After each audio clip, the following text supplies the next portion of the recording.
За өглөөний мэнд за өнөөдөр лекц 5 бараг сонсогчд баргалж коморо багаараа орж ирсэн байх чинь. Хүн баргалж дутаагүй харагдаж байгаа чинь. Тэгэхээр өнөөдрийн лекц их л чухал лекц болол та. Надад ч бас их чухал лекц. За Монголын эргэн тойрон философи 5. За төвдийн философи. Мэдээж цаана бидний нөгөө монголчин явж байгаа. За их хариуцлагатай бидэнд бас их тийм чухал лекц. Эндээс бид нар бас нэлээд хэд хэдэн одоо гаргалгаанууд гаргаж авна. Цаашдын бидний философийн одоо хийж бүтээх үйл ажиллагаанд чухал үүрэгтэй. За төвдийн философи ер нь төвд гэдэг бол маш их төвхтэй орно. Тий, бид нар бол зөвхөн төвдөөр их богинохон хөнхөө юм хараад байгаа шүү дээ. Тийм ээ. Нэг үстэй дээлтэй сарлаг хариулсан халдар нүртэй тийм л хүмүүс хараад байгаа шүү дээ. Уг бол нэг энэ талд нэг лазагийн нэг том нөгөө сүрлэг сүм байх жишээ те. Ингээд ерөнхийдөө бид нар болчдөг юм төвдөхээр. Гэтэл энэ орн цаашаага бүр их төвөртэй. Эзэнт хаантай байсан тухайн тэр орчиндөө бүр дэлхийгч чи одоо баргалж наатлын тэр хэсгээр дайман хийж Уйгар, Шинжаан, Хятадын зүүн хэсэг за тэгээд хойшоогоо том нөлөөтэй явсан юм айхтар сүрхий арт түм юм байна. Агуу төвхтэй. За мэдээж бид нар ямар төвдийн түүхийг ямар ярих гэж байгаа биш. Төвдийн философи ярих гэж байгаа. Тэгэхээр ер нь төвдийн философийн хараад ажаад байхад хамгийн чухал асуулт бол ер нь хүний ухаан гэж яг юу юм? Энэ ухаан юм ямар бүтцтэй юм? Яаж энэ ухаан ажиллаад байгаа? Энд хариу олох гэж маш их философийн одоо үйл ажиллагаа хөдөлмөр зарцуулсан байгаа. Хүний ухаан. За ингээд төвдөөс юу бид нарт тэр их айхтар арт түмнөөс айхтар том шашинтай буддизмтай өөрийн гэсэн төвдийн буддизмтай энэ орноос бидэрт юу ирв? Газрын зураг ингээд харахад бол ерөнхийдөө инкигээс гарсан буддизм бол явсаар байгаад ер нь бол төвдөд ирсэн. Төвдөөсөө цааш одоо ямар замаар явсаар байгаад одоо энэ халахад хүрч ирсэн. За яг бид нар бол өнөөдөр Монгол гэж нэрлээд байгаа болгож уул нь бол энэ бол халах нутаг. Өөр монголч гэсэн тусдаа Монгол гэдэг бол арай нэг өөр ойлголт яваад байгаа шүү дээ. Тэгэхдээ ер нь бол яг жинхэнэ төвдийн одоо тэр Важраяна гэдэг бол Хятадаар дамжаад интгээсээ явж Хятад ороод Хятадаас төвдөд ирсэн юм байлээ шүү. Тэгэхээр шууд төвд бас ороогүй. Хятадаас орж явж Хятад маш их том буддизмтай. Тэр бол яг дараагийн лекцэн дээр ярина. Тэгээ тэндээс наашаа ирсэн бол таарад байгаа байхгүй. Тэгэхдээ Важраяна наашаа ирсэн. Махаяна бол ирээгүй. За энэ талаар бол яг нэлээд ярилцсан. Шашны сэдвүүдийг ярихаас өөр аргагүй болдог. Тэгэхээр төвд гэдэг бол газрын зур дээр хахад Хятад орны одоо Хятад орн ингээд байж шүү дээ. Энэ том нутгийн баруун доод хэсэгт байгаа байхгүй. Маш том газар нутагтай. Ер нь бол Монголын газар нутгаас бараг дутхааргүй. За төвдийн артад бол Шинжаан байгаа. Тэгэхээр Хятад гэдэг орн бол төвд Шинжаан энэ өвөр Монгол бас нэлээд том нутагтай. Ар Монголын нутгаас дутхааргүй том нутагтай. Энэ гурван арт түмнийг бол Хятад орн хоорондоо өөртөө нэгтгэсэн. Энэ гурван орн яагаад нэгдсэн, яагаад бие дааж чадаагүй вэ гэдэг бол бас түүхийн маш их ээдрээтэй асуултууд ярина. Шашин руу нэлээд орно. Тэр бол яг бидний одоо сэдв биш. Тэгэхээр ямар ч байсан Хятад оронд хамрагддаг автономд бие даасан гурван том одоо арт түмэн өвөр Монгол ба Шинжаан, Тибет гэсэн энэ гурван том арт түмэн бол өнөөдөр Хятад орн гэдгээр явж байгаа. Тэгэхээр бид нар төвд ярина гэдэг бол Хятадын нэг хэсэг ярих болчиход байгаа байхгүй. Маш ээдрээтэй. Бид нар Далай лама ярил Хятад ярихаас өөр арга байхгүй. Тэгэхээр төвдийн шашин гэдгийг ярихаар өнөөдөр бид нар Хятад руу орчих гээд байгаа байхгүй. Тэгэхээр би тэндээс тийшгээ орж хамаагүй яахгүй, хутгалдахгүй, ер нь төвдөө тусад нь авч явна. Тусад нь авч явна. Тэрийг бас мартчихлахгүй. За ингээд төвдөөс одоо Важраяна гэдэг одоо буддизмын хамгийн сүүлчийн шин урсгал. Махаянагаас арай жижигхэн. Гэхдээ маш их үүрэгтэй. За Энэ хөхөөр тэмдэглэсэн бол яг одоо төвдийн нутагт байсан Важраяна хоошоогоо халах Бурят баруун тийшээгээ Казак гэсэн нутгууд руу ирсэн. Халимаг энд одоо халимаг байгаа. Тэгэхээр бол ер нь бол яагаад энэ халимаг халах Бурят Казак за энэ доор юу явж байгаа? Бутан, Непал явж байгаа. Эдгээр ер нь яагаад ийм ойролцоо юм бэ гэдэг бол тэр буддын Важраянагаараа бид нэг ойрхон байгаа байхгүй. Одоо хойшоо улаавд ороход Важраяна байж л байгаа. Улаанбаатарын ганангаас ямар ч ялгаагүй. Энэ ногоон нь болохоор Өвөр Монгол болон Уйгар Хятадын зүүн баруун хэсгээр дэлгэрсэн Махаяна явж байгаа байхгүй. Тэгэхээр Ар Монгол буюу Халах Монгол, Өмнөд Монгол буюу Өвөр Монгол хоёрын буддын шашин ялгаатай шүү. Тийм. Тэгэхээр Ар Монгол, Өвөр Монгол хоёр бол тэр нөгөө янз бүрийн түүхийн юугаа харах юм бол шашин ялгаатай учраас бид нар хоорондоо нэг ойрхон биш нь мэдэгдээд байгаа байхгүй. Хэдийгээр ярианы авиа адилхан ч гэсэн. За зүүн хэсэгт бол Хятадын жинхэнэ том буддизм бол хөгжсөн. Хятад бол маш том буддизмын төвхтэй. Хятадын буддизм явсаар байгаа юу руу очсон? Солонгос руу очсон. Солонгосоос цаашаа Япон орсон. За энийг одоо бид нар мартаж болохгүй. За зүүн урагшаага болохоор нөгөө янз бүрийн Тайланд одоо янз бүрийн урагшаага орнууд байгаа шүү дээ. Лаос гэдэг. Тэр орнууд бол арай өөр одоо буддизмтай шүү. Арай өөр буддизмтай. За бид нар бол Важраяна явж байгаа. За ийм одоо сонин түүх ярина өнөөдөр. За төвдийн буддизмын түүх рүү бүгдээрээ одоо орцгоё. За ер нь энэхгийн буддизмаас мянгаад жилийн дараа Хималайн нурууг давж төвд оронд ирсэн. За бид нар бол төвд гэж нэг бичээд байдаг, Төбөд гэж бас нэг бичээд байдаг. За төвд оронд буддизм ирүүлэхийг тухайн үеийн төвдийн хаан тушаал болгосон. Тэрийг одоо мартчихлаа. Хааны тушаал. За төвд оронд буддизм ирэхэд бөн буюу бөөгийн болон аминизмын том урсгал хүлээн авсан. Төвдүүд өөрсдөө бөөгийн шашинтай байсан. Бөн гэдэг байгаа чи ерөнхийдөө монголчуудын өнөөдөр бидний хэлээд байгаа тэр бөө болж таарад байгаа. Тэгэхээр Монголын энэ бөөнөр ч гэсэн их үүсвэр нь бас төвдөөс болж таарад байгаа. За тэгээд буддизм орж ирэхэд бөө хүлээж авсан. Тэгээд ер нь нилээн хоорондоо хутгалцсан. Тэрийг бас мартаж болохгүй. За ийм түүхтэй. Урдаас хааны тушаалал байсан. За төвдийн буддизмын эхлэл ер нь 800-аад он юм байна. Тий. Одоогоос одоо 1000 баргалж 1200 жилийн өмнө биш шүү дээ. 800-аад онд төвдийн буддизм эхэлсэн. Өнөөдрөөс маргааш эхлэхгүй шүү дээ. За Бадама Самбава буюу Бадам самб гэж энэ нутгийн буддизмын мастер төвд оронд ирсэн. Өнөөдрийн Бутан. Тухайн үед бол төвд гэж хэлсэн. Тэгэхээр Бадам самбаа бол буддизмын мастер байгаад төвд оронд ирээд тэгээд буддизмыг эхлүүлсэн.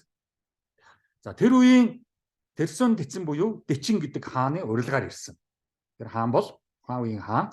За ирээд манай төвд оронд буддизмыг дэлгэрүүлээ гэж хэлсэн. За ингээд Важраяны буддизм заач эхэлсэн. Тийм. Бадам самб бол яасан? Бараг энэ бол Бадам самбуул болж таарад байгаа юм да. Сайн уншаад хахад. Тэгээ Бадам самб бол ерөнхийдөө Важраяны буддизмыг заасан.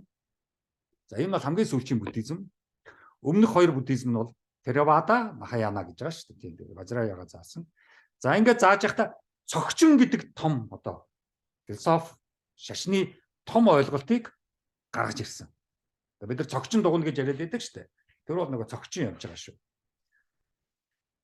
За төвдийн буддизмын онцлог бол 1-дугаарт зураглах, 2-дугаарт тарин унших, 3-дугаарт янз бүрийн үйлүүд одоо хийх. Ритуал гэж ярьдаг шүү, тийм үү? Ритуал. Тэгэхээр зураглах нь бол нэг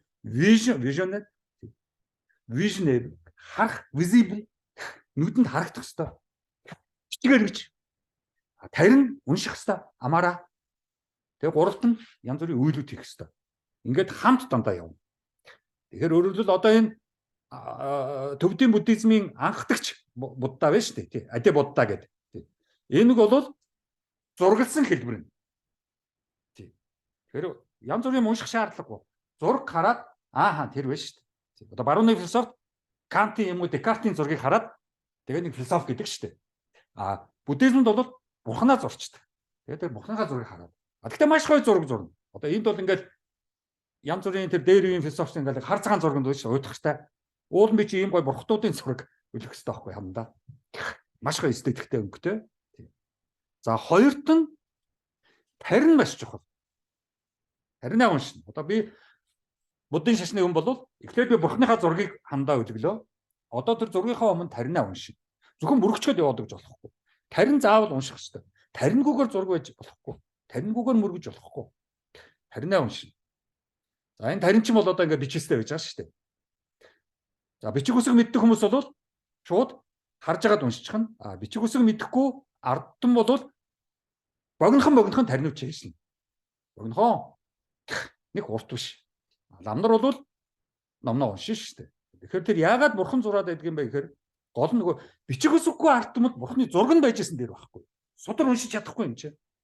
Ер нь унших гэдэг бол асар том ойлголт шүү дээ. Бид нар 35 үсгээр юм уншина гэдэг уншихгүй байгаа шүү дээ. Яагаад гэвэл ном биччихээр уншиж чадахгүй байна гэдэг чинь юм уншина гэдэг бол толгой маш их ажиллах хэрэгтэй. Тэгээ толгой ажиллаж чадахгүй бол тэгээд юм уншиж чадахгүй. Тиймээс Монголд ерөөсөө унших гэдэг соёл, унших гэдэг боловсрол байхгүй чинь бас аргагүй нөгөө талаас. Чигийн соёлгүй артмжтэй бид нар чинь. За гуравт нь үйлүүд маш чухал. Одоо бурхныхаа зургийг харлаа. Таринаа уншлаа. Одоо яах вэ? Үйлээ хийх хэрэгтэй. Чөтөн зурлаа. Юунд одоо золоодоо хасана. Жохон хонхоод уургана. Юм хүм цацна. За ингээд яах вэ? Үйлээ хийн. За ингээд бурхны зураг таринаа унших, дараа нь зулаа хасах. Энэ гурав дандаа хамт явна. Энэ гурыг салгаж болохгүй. Тий. Сох болохгүй. Дандаа гуруулаа хамт.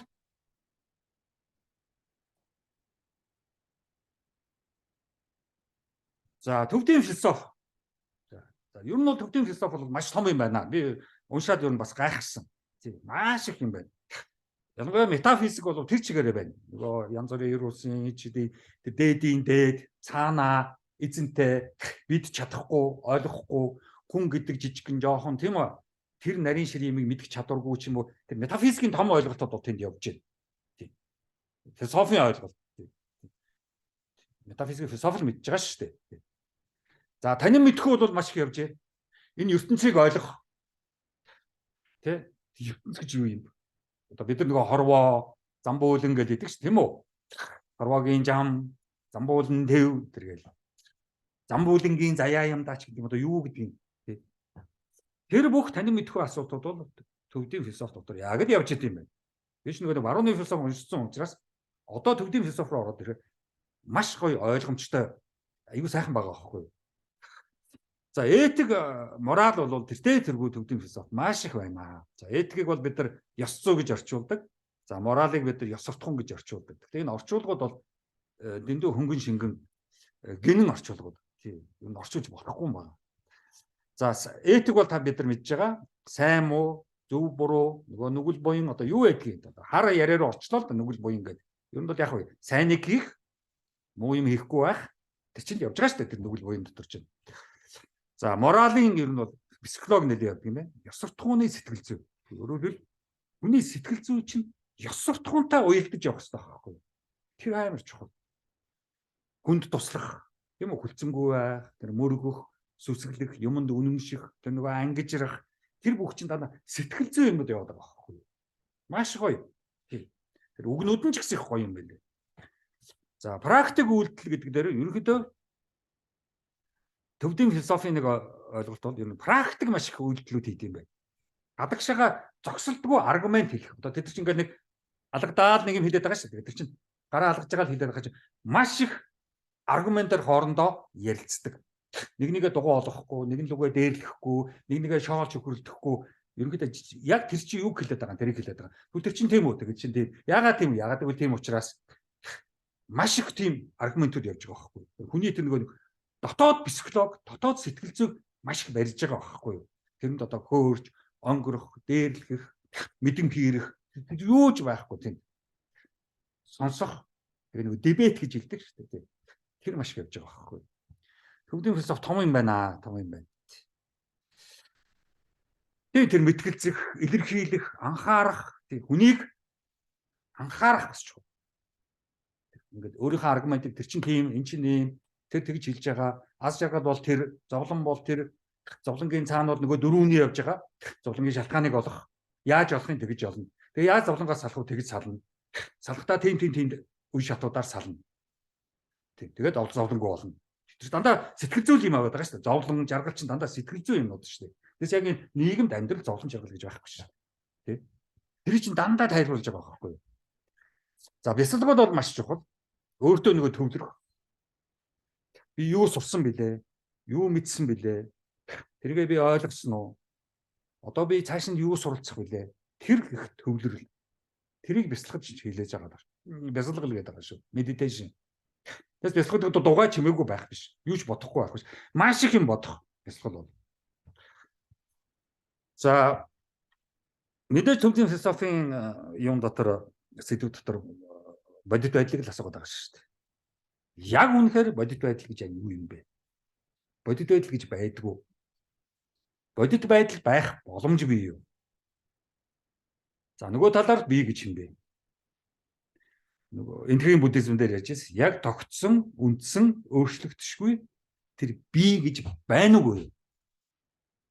За эцсийн тэгээ том асуулт бол үнэн гэж юу вэ? Үгүй бүх философи, бүх шашин үннийг асууж байгаа шүү дээ. Шашнууд яагаад хоорондоо ингэж муудалцаад хоорондоо зөрчилдөд идэв? Тэр Махаяна, Важраяна, буддизм, одоо Аллах, исламын шашин, христийн шашин бүх шашнууд хоорондоо ямар асуудалд ордог вэ гэхээр хэнийх нь үнэн илүү үнэн бэ? Шашнуудын тэмцэл гэдэг бол үнний төлөөх тэмцэл.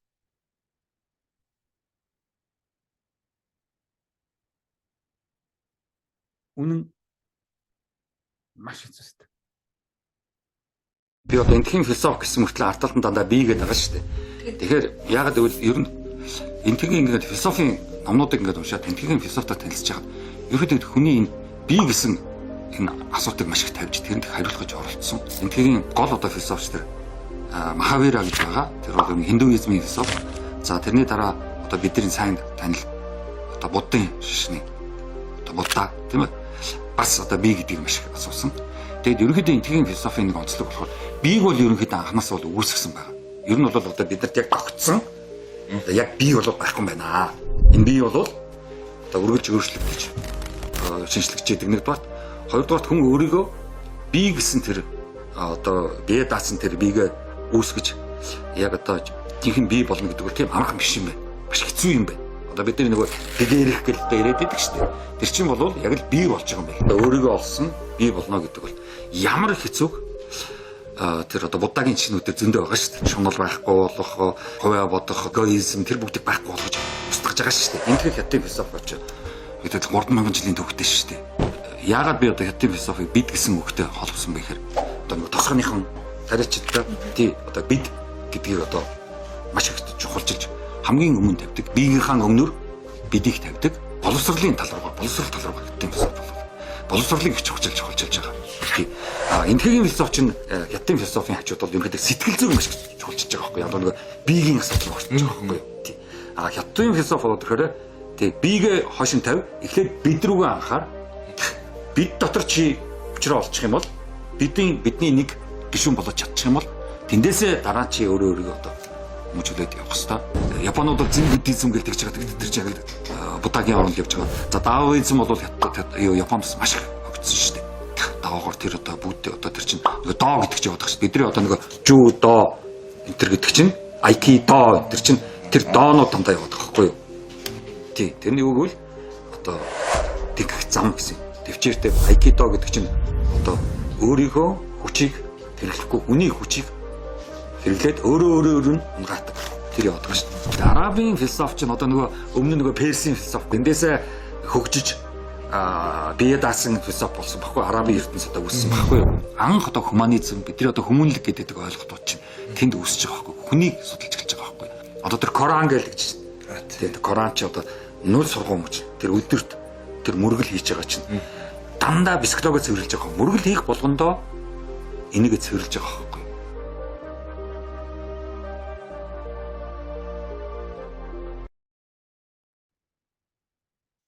За төвдийн цогчингоос эхлэе. За түрүүн тэр цогчин гэдэг ойлголт одоо гарч ирж байсан.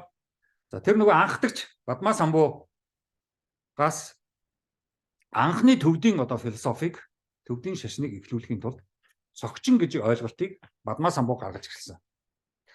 За тэрэн дээрээ хоёр том ойлголтыг цогчин дээр ярих хэрэгтэй. Нэгд нь ухаарал, хоёрт нь хоосон. За одоо яах вэ? Хоосон, ухаарал хоёр нэгдээд тэндээс юу явуулах вэ? Сэрэх ёстой. Awakening. Сэрэх. Сэрэх гэдэг нь юу? Тийм байж тэ гэж ухаарах. Аюу чухал. Гэгэрх биш шүү. Ухаарад сэрэх. Тэр энэ хоёр нэгдэжээж сэрнэ. Ганцхан хоосон байгаад, ганцхан ухаарал байгаад сэрэхгүй. За тэгээд энэгээрээ цогчингороо юу гэж нэрлсэн бэ гэхээр анхдагч тэр нөгөө нэг тийм үү? Хоосон орон зай, хоосон ойлголт юу ч байхгүй цэврээрээ тэрийг бол эмэгтэй хүнээр төрсөлсөн. Тэр нөгөө сэрэх явагдах ёстой. Анх эхлээд ухаарах, дараа нь сэрэхэд ухаарахыг нь эрэгтэй хүнээр төрсөлсөн.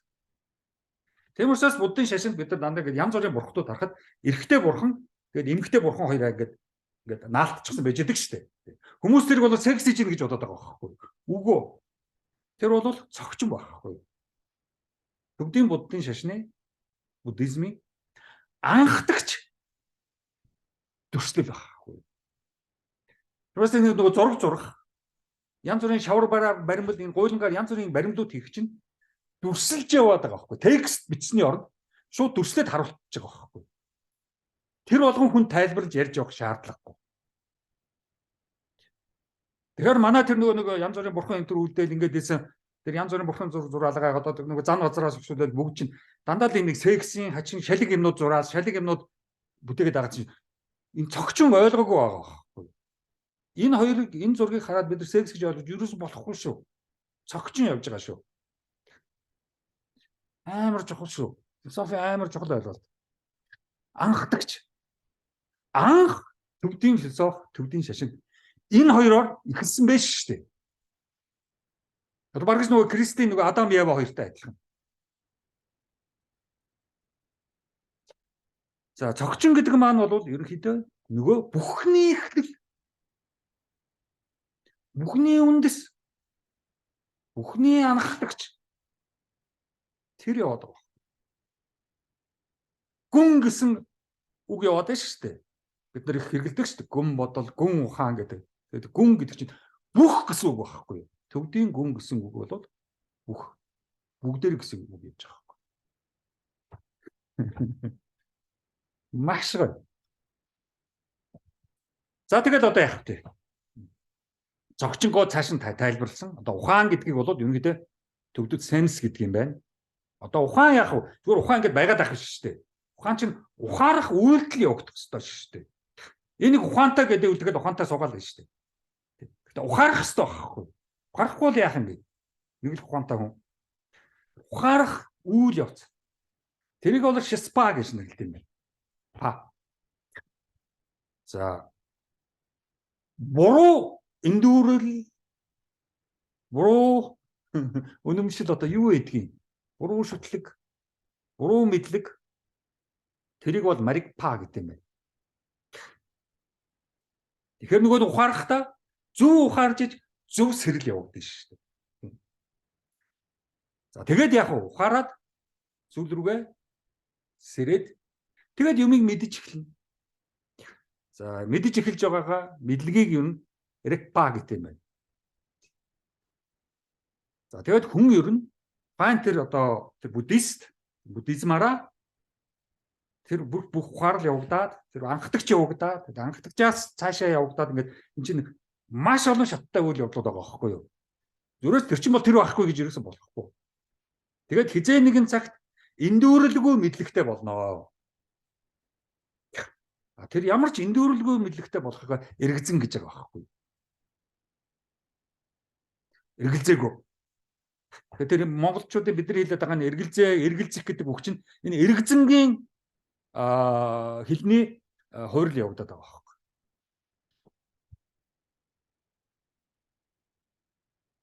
За цогчин ба хоосон.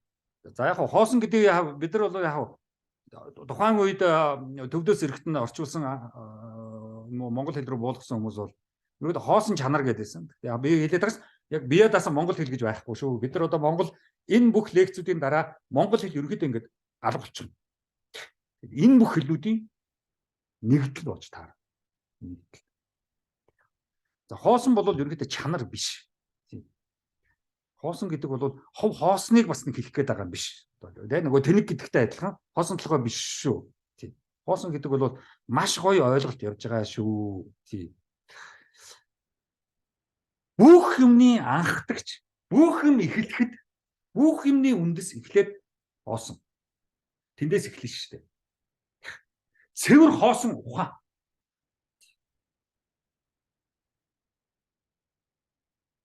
Цэвэр хоосон. Одоо яах вэ? Ухаарлал явагдана. Дараа нь сэрнэ. Тэгээд мэдэж эхэлнэ. Ингээл явж та цаашаага. Тэр болгон зогчингийн шат дараалсан мөргөл, уншлага, үйл тэр бүгд олон жил үргэлжлэнэ. За хоосноос ухаарч эхэллээ. Тэр хоёрын нэгдэл яриад шүү дээ зогч. Хоосон гэдэг цэвэр шүү. Цэвэр яваад байгаа шүү. Цэвэр. Одоо цаанцаас гэдэг шүү дээ. Тэр яваад байгаа шүү. Ухаарах гэдэг нь сэрэх. За ингээд яг мэдэж эхэлж байгаа шүү. Мэдэж эхэлж байгаа. Юу мэдэж эхлэх вэ? Хаанаас мэдэж эхлэх вэ? Одоо яаж ийнө? Мэдээд эхэллээ. Одоо яах вэ? Нөгөө сүнс чинь үүсэж эхэлнэ шүү дээ. Сүнслэг болж эхэлнэ. Гайхамшигтай. Тэгэд уншаад надад та маш их ойр, маш их дотн байсан. За тэгээд одоо яаж ийнө? Төвдийн философи, төвдийн шашин гэхтэй анхдагч одоо буддагаас эхэлж байгаа. Тэр ади будда бол тэнд одоо орон зай ярих боломжгүй, цаг хугацаа ярих боломжгүй. Яг л тэр үед анхдагч эхлэхэд бүгд байхгүй. Бүгд эхлээгүй. Бүгд шинээрээ, бүгд цэврээрээ. Одоо ади будда яах вэ? Орон зай, цаг хугацаа, 12 цаа юу хөө бүгдийг одоо бүтээн шүү дээ. Тэрнээс өмнө юу ч байхгүй шүү дээ. Тийм. Одоо нөгөө физикт Big Bang гэдэг шүү дээ. Big Bang том тесрэлтээс хойш дэлхий хорвоо ертөнц үүссэн. Тэрнээс өмнө юу ч байхгүй гэж хэлдэг байгаа шүү дээ. Стивен Хокинг гэдэг нэг сандал дээр суусан нэг физик гаргаж ирсэн шүү дээ. Би одоо олон жил физикийн салбарт ажилласан билгүй яах вэ?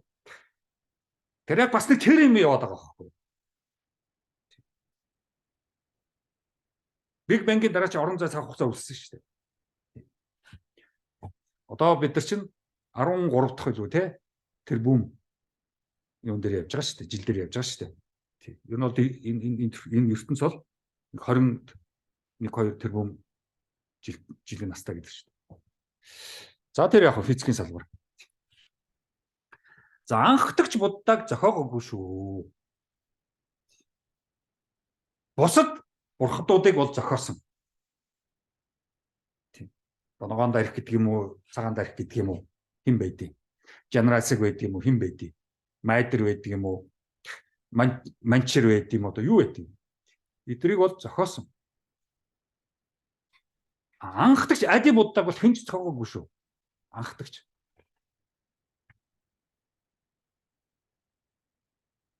Хэн ч бүтээгээгүй.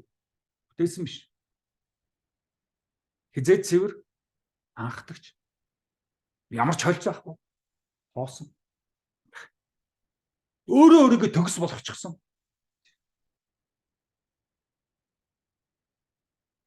Амар чухал. За ингээд саяны тэр нөгөө нэг ухаан тэр одоо буддист цогчны бас дасгалуудыг хийж болно. Одоо цогчин дугуйн энэ янз бүр. Тэгээ тэнд яах хэвээр. Гэгэрх гэж байгаа хүн биш гэгэрх сэрх гэж байгаа хүн, ухаарах гэж байгаа хүн одоо буддист хүн сууж байгаа. За тэгэхээр маш олон дасгалууд ингээд хийд юм байна. Ингээд дасгалуудын бүгд ингээд зурчихсан. Үүр гэж. За энэ дасгалууд тэргүү сарын дотор юм уу 6 сарын дотор жилийн дотор тийм үү яваад сувчдаг юмуд биш. Удаан олон жил үргэлжлэн. Олон жил шүү. Олон жил үргэлжлэн. Тэр ерөөс мартаж болохгүй. Олон жил шүү. Цогчны дасгалуудыг нэг 15-аас 20 жил хийнэ. Тийм учраас тэр лам нар чинь тэр сүмдээ суугаа тэр олон жил уншаад олон жил энэ бүх дасгалуудыг хийж байгаа байхгүй юу? 20 жилээс наашгүй.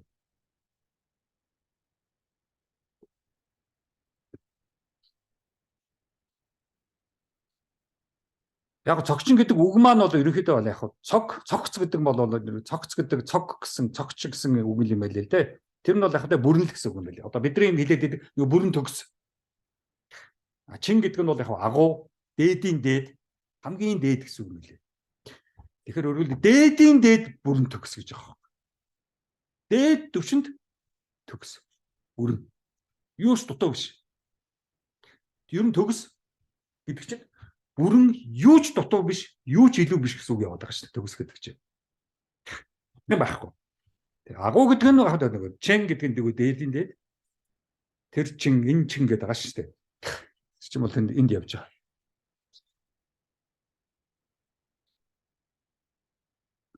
За ингээд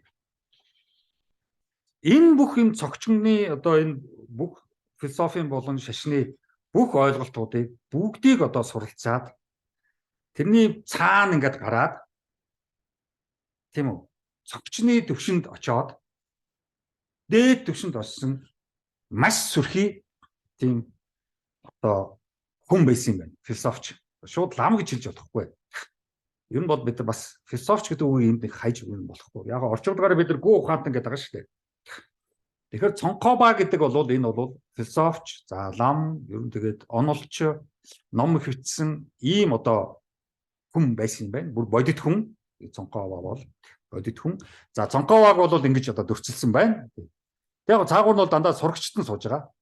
Тий одоо Буддагийн сурагч тэгээд нэг Анандаас өсвөл сурагч сууж байгаа шүү дээ. За одоо хэн байдгийн Плато, Аристотель ч гэдэг юм том философчдын тийм үү сурагч нар бас ардуур нь сууж байгаа шүү дээ. Тий одоо Күнз, Дао, Лаоцзын энтрийн сурагч нар бас ардуур нь сууж байгаа шүү дээ. Яг тэрнтэй яг адилхан. За энэ хоёр бол яг хамгийн ойрын бурхтууд философчд, сурагчид яг бидний ассан хэлгээр бол одоо шавнер гэх юм уу да. За цонхоба бол бас багш байсан, Буддатай адилхан багш. Маш олон одоо хүн сургасан. Тийм. Цонховагийн сурагч нар гээд том сүүл том лам нар том өөрийн гэсэн сүмгүүдээ босгосон. Асар олон түүхтэй. Тийм. За цонховагийн яг одоо жинхэнэ нэр нь бол яг ловсон давг юм байна. Тийм тэгээ цонхова гэдэг нь одоо цол болчихж байгаа байхгүй юу? Цонхова. За ловсон давг бол ерөнхийдөө 1357 оноос 1419 онд ажиллаж амьдарч ирсэн. Тийм. За буддизмын философийг маш их уншсан цонхова. Тийм 1357 онд төрөөд 1419 гэдэг чинь маш их гоё цаг хугацаа байхгүй юу? Хүн төрөлхтөн. Европ чинь дундад 100 болж байгаа шүү дээ. Тийм. Бөө юм болж байгаа шүү дээ. Тийм. За одоо баруун талбар бол зөндөө юм болж ирсэн. Нөгөө юуны Төв Азийн философтор би нэлийн ярьсан шүү дээ. Тийм. За энд төвдөд бас эд буддизм нь эхэлчихсэн. Цонхова өөрийн гэсэн ловсон даваг өөрийн гэсэн философо бүтээгээд сууж ирсэн. Тийм. За энтхийн буддизм бол бүгдийг нь уншсан. Маш их ном уншсан. Тийм. За тэгээд гэлэг гэдэг ийм урсгалыг эхлүүлсэн. Гэлэг гэдэг урсгалыг эхлүүлсэн. За Цонхова Лувсан давг өөрөө тантрагийн йогагаар маш их одоо суралцсан. Йога гэдэг чинь бас философийн том ойлголт. Түрүү энтгэгийн философиор ярьжсэн шүү дээ. Ер нь бол энэ 10 лекц бол бүгдээрээ дандаа холбоотой шүү. Хоорондоо ийм сүлжээдсэн шүү. Нэгийг нэгнээс нь тусад нь ерөөсөө сонсоод ямар ч амжилтгүй. Тийм. За олон ном бичсэн Цонхова. Тийм. За энтгэгийн Нагарж унайг маш их уншсан. Нөгөө Нагарж унайгийн дундлын зам гэсэн ойлголт байгаа шүү дээ. Дунд зам, голын зам гэсэн ойлголт байгаа шүү дээ. За манайхан бол ерөөдөө төвийг үзэх үзэлгээд буруу орчуулад байдаг. Чи төв гэж хэлээгүй шүү. Голын зам. Баруун талын зам ч биш, зүүн талын зам ч биш. Яг голоор нь. Тэр явж байгаа шүү. Нагарж унаа бол та нар мэдж байгаа түрүү чин лексэн дээр яасан нөгөө Буддагийн шашныг шинчилсэн засвар оруулсан шинэ үеийн одоо буддист шүү дээ. Нагарж унаа бол. Тэр Цонхова бол Нагарж унаа маш хүнс. За энэ хоосон чанар, энэ хоосон гэдгийг бид нар дахиад бас сайн ярих хэрэгтэй. Манай чинь энэ хоосон чанар, энэ хоосны философи, буддизмын хоосон гэж байн яриад байдаг байхгүй юу? Тэгэхээр энийг бас дахиад нэг гаргаж ирэх хэрэгтэй байхгүй юу? Ми одоо нэг хөх ном байгаа шүү дээ. Тэрэн дээр би нөгөө юу гэж бичижсэн шүү дээ. Биш гэж бас нэг тийм ойлголт явуулсан. Юуны философийн нөгөө nothingness. Тийм. Тэр явж байгаа. Тийм. За тэрний нэг хэсэг явж байгаа. Тийм. Нөгөө Сартрийн nothingness бас энд явж байгаа шүү дээ. Тийм. За хоосон гэдэг юу ч байхгүй. Юу ч бас гэж ойлгож болохгүй. Тийм. Юу ч байхгүй. Юу ч биш гэж ойлгож бас болохгүй. Ер нь олон ном уншиж хоосныг ойлгох юм байлээ. Энд зүгээр нэг тайлбараар юм уу, нэг хуудас А4-ийн хуудасаар тэгэл ингээд тэр чинь хоосон юм байна те. Хоосон чанар юм байна те. Ерөөсө болохгүй. Нэг жил гаруй суралцах байх. Баахан номнуудын нэр байна лээ. Яг л одоо миний нэг Германд байхад нөгөө Кантын философи Хегел одоо юу гэдэг нөгөө том философичны номнуудыг уншаад семестр шахуу уншиж юм болдог байсан. Яг тэрээс яг адилхан. Ямар ч ялгаа байхгүй. Таал унших юм бэл. Уншаас авах юм бэл. Тэр биш нөгөө төв төлгөө чинь бас жоохон дутагдaltaй. Англи, герман хэлээр орж ирж байгаа учраас төвдөл сурсан бол өшөө их гоё гаргаж ирэх юм байлээ. Ер нь хоосон гэдэг маань ерөнхийдөө хоосорсон одоо бүх юм бэлэн гэсэн үг юм байлээ. Би бэлэн шүү. Би сайхан болцсон. Одоо нэрээ бүх юм сайхан цэвэршсэн ч зүг цэвэрхэн болцоо. Илүүдтэй хойлц илүүдтэй байхгүй. Одоо би өстой гоё болцсон байгаа. Тий. Одоо юунд ч бэлэн шүү. Би юу ч эхлэхэд өстой гоё байна. За одоо тэгээд яах вэ? Одоо тэгээд ийшгээ юу оруулах юм? Сайхан цэвэршиж. Одоо юу оруулах вэ? Энд чинь том асуулт гарч ирж шүү дээ. Дахиад гачин юмнууд оруулчих болохгүй шүү дээ. Тий. Юу авах вэ одоо тэгээд? Тааши бэлэн байгаа юм байна. Сайхан болцсон юм байна. 10 жилийн дараа, 20 жилийн дараа. За одоо юу оруулах вэ? Жин 10 сар, 20 сарын асуудал биш шүү. Жилээр ярина шүү. Тий. Ер нь бол энэ аливаа нэг философийн оюуны юмд суралцахад нэг жил юу ч биш шүү. 4-5 жил юу ч биш. Тий. Би өөрөө одоо мэдэн штэ. Тий. Насан туршдаа шинжлэх ухаан философийн салбараар одоо явж олон ном уншлаа штэ. 100-100-аар уншлаа штэ. Хэцүү штэ. Тэгээ ерөнхийдөө нэг толгойд ингээд ойлгож ирж байгаа. Энд чи яг тэр юм байна шүү дээ. Хэрэг хэлээд байгаа юм байна. За. Ааха, болж байна. Тэр нэг сайхан болж байгаа байхгүй юу? Тэр болтлууднаа тийм. Тийм амар биш. За, хоосон гэдэг маань ерөнхийдөө сая би хэллээ шүү дээ. Боо одоо цэвэрхэн болцсон. Билэн. Юу оруулах вэ? Юу авах вэ? Юу ишиг оруулах вэ? Яах вэ?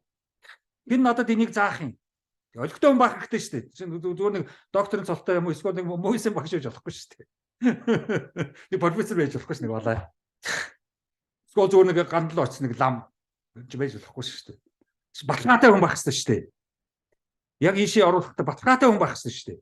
Миний тарих угаас манипуляц хийсэн энэ чи юм яасан ашиг харсан илүү дутуу цаанаа нэг тийм юм агуулсан тийм хүн байж болохгүй шүү дээ. Психологи нарийн юм явж байгаа байхгүй, сэтгэл зүйн нарийн юм явж байгаа байхгүй. Ер нь бол биний одоо нэг 3 шар ном гаш штэ. Тэрэн дээр би энэ юуны тухай бичсэн штэ. Энэ энтхэгийн философи ба би. Энэ чи амар чухал зүйл байхгүй юу? Тийм. Ер нь тэгээ номтой дандаа хамж явахгүй бол зөвхөн хүний ярьсныг чихээрээ сонсоод юу ч нэх нөлөөлөхгүй шүү. Нэх юм авч чадахгүй шүү. Унших амар чухал шүү. За түрүүн би хэлсэн унших амар хэцүү гэж. Олон дахин уншина. Окей. Ста нөгөө тангад ном гэдэг шиг. Энд нэг хүн шар ном надад харуулж яа видеогоор. Тий. Гэхдээ уншаарай. Тий. Ингээл гоё ном гэдэг ингээд суугаад иж болохгүй шүү. Илээд. Унш. Тий. За ер нь хоосон гэдэг ойлголтын цаана бол ерөнхийдөө сая хэлвэж би гэж хэмбэ биеийн психологийн сэтгэл зүйн том сэдв явж байгаа. Том сэдв шүү.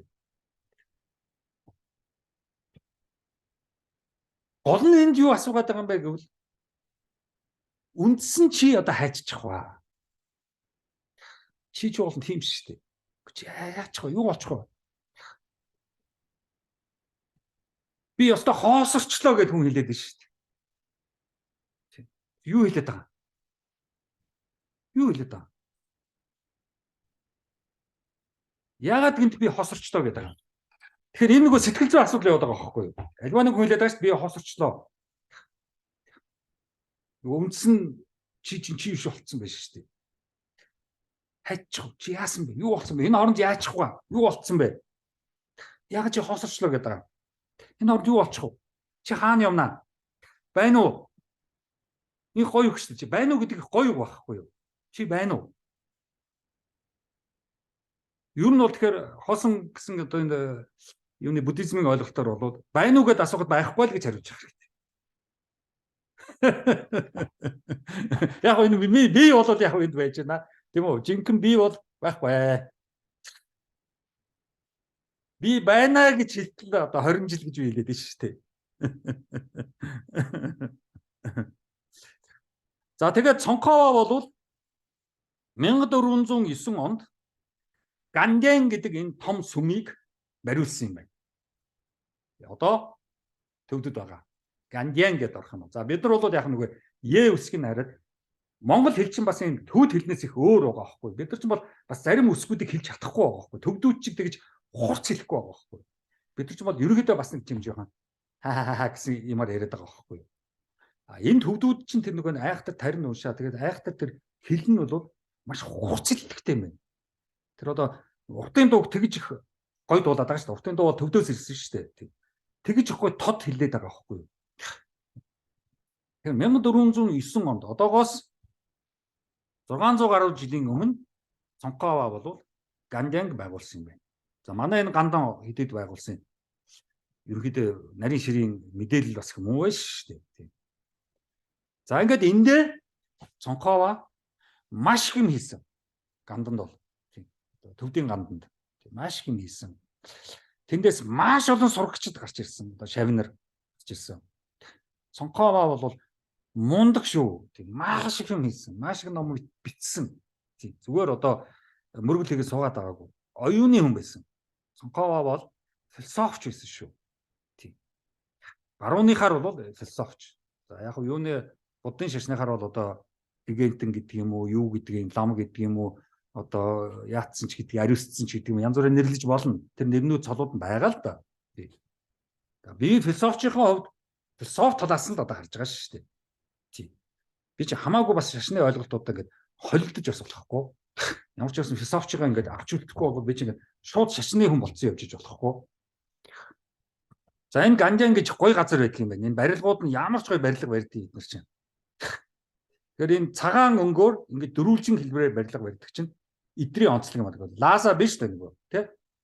Паттайя тий тэр чинь бол бас ийм. За юу чинь бол манай энэ Улаанбаатарт барьчихсан. За тухайн үедээ хүрээ байсан. Хүрээнд барьсан Гандан гэдэг бол ерөнхийдөө барилгын архитектур нь адилхан. Тэгэхээр энэ Гандангийн энэ том гол сүмийг бол төвдөөд байсан болов. За бусад эргэн тойрон хашаа бүх юм нь бол хятадууд байсан баг болов. Тэгэхээр хятад төвд хоёр ерөнхийдөө манай энэ буддизмыг хамтраад бүтээсэн биш шүү дээ. Тэр лам нар байшин барихгүй шүү дээ. Барилгач юм биш шүү дээ. За Цонховагийн гандангийн одоо сүмээс нэг том сайн сурагч гарч ирсэн юм байна. Гэндан Дурба гэдэг юм. Тэр Гэндан гэдэг бол Цонховагийн анхны хамгийн сайн сурагч нь. Олон сурагч, олон шавнар байгаа шүү дээ. За энийг бол Далай лам гэж нэрлэсэн юм байна. За Далай гэдэг бол Төв Азийн Казакийн том гэсэн үг шүү дээ. Их том. Одоо бид нар элсэн манхан Далай гэдэг чинь тэгэхээр их том элстэй нутгийг гэж хэлж байгаа байхгүй. Тэгээс Далай тэнгис гэдэг бол их усыг хэлж байгаа байхгүй. Далай гэдгээр их тэнгис. Тэгээс бид нар одоо хөвсгөл Далай гэд буруу яриад байгаа байхгүй. Хөвсгөл гэдэг чинь Төв Азийн үг швэ. Тэгээд Далай гэдэг чинь бас Төв Азийн үг ярьж байгаа. Тэгэхээр Далай гэдэг одоо Монголоос гаралтай Монгол хүн өгсөн Монгол нэрэнтэй Монгол цол гэдэг бол бүр шал утлаа шүү. Тийм. Би одоо энэ янз бүрийн философийн шашны юмар явсаар байгаад Монголын түүх рүү орчиж байгаа байхгүй. Тэгээ манай түүхэд бол засаж янзлах юм бол маш их байна лээ. За Гэндан бол 1391-ээс 1474 онуудад амьдарч ирсэн. Тийм. Анхны Далай лам. За тэгээд энэс хойш Далай лам 1 2 3 4 5 6 гэдээ явна шүү. Тэгээ өнөөдрийн 14 дахь Далай лам хүртэл. За тэрийг одоо бичиж байгаа. Тэгэхээр энэ бол анхны Гэндан Дурба гэдэг Далай ламыг дүрсэлсэн дүрс байна. Философийн бас л гаралтай Цонховагийн шав. Тэгэхээр Далай ламууд бол анхны Далай лам бол Цонховагийн шав байсан. Цонхова бол цогчонд суралцаад сэрсэн, ухаарсан, бүгдийг мэдсэн философч. Төвдийн философи сайн. Гол 1700 оноос л баларсан юм байлээ. Тэр хүртэл амар сайн байсан. За яг өдөр бол ерөнхийдөө философийн юуны төвдийн буддизмын бас гол ойлголтууд бид нар тэртээ дөрвөө манад бол маш ирсэн ойлголтууд байгаа шүү дээ, тий? Ногоон дарих, цагаан дарих, улаан дарих, цэнхэр дарих, шар дарих. За шар дарих нь бол ерөнхийдөө алтан дарих гэдгээр явждаг. Тэгэхээр дарих гэдэг нь бол таараа гэсэн үгнээс гаралтай юм байна. Тийм. Таараа гэдэг чинь явсаар байгаа дарь болцсон юм байна. За тэгэхээр их гэдэг бол юмны анхдагч гэсэн үг шүү дээ. Ээжийг хэлж байгаа юм биш шүү. Ээж бас их байж болно. Анхдагч. Тэгмээс бид нар их оромж гэдэг юм уу, юмны ихлэлч гэдэг юм уу, тийм үү? Голын, нуурын, голын их, булгийн их гэдэг чинь эхнийх нь анхдагч нь хаанаас үндэснэ гэсэн үг яваад байгаа хгүй. Их гэдэг маш гоё үг шүү. Шууд ээж гэж ойлгож болохгүй. Яг зарим хүний амьдрал эхээс нь эхлэлтэй байж болно. Муу ихтэй байсан бол эхээс эхлэхгүй шүү дээ. Тийм. Одоо хойд ээж гэдэг юм уу, намайг өргөж авсан, яасан ч гэдгийг тэндээс одоо эхэл байж болно шүү дээ. За яг ногоон дархиг бол ерөөдөө бол төвдүүд бол долмаа гэж нэрлэдэг юм байна. Тийм долмаа.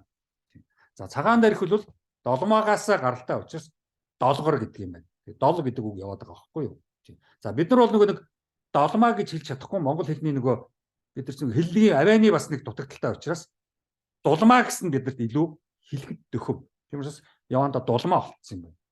Уул нь бол долмаа, долгор гэдэг дандаа долооцоо ингэж явчих واخ. За ногоон дарих бол яг нь бол яг одоо төргөн тусламжтай адилхан. Тийм. Маш хурдан хүнд туслахад бэлэн. Тэгэхээр ямар нэгэн тусламж хүнд хэрэгтэй болох нь бусан хүн шиг ногоон дарих гэ бодох хэрэгтэй. Тэгээд нөгөө таринаа унших хэрэгтэй. Одоо наваг баг байхад 12 13 настай байхад манай эмээ надад ногоон дарихын тариныг цээжлүүлж ирсэн. Цаасан дээр биччихсэн. Тэгээд би ингээд цээжлэл зогсож байдаг байсан. Маргааш нь одоо хичээл дээр физик, математик үзэн штэ. Өмнөх оройн эмээгийнхаа тариныг цээжлэн штэ.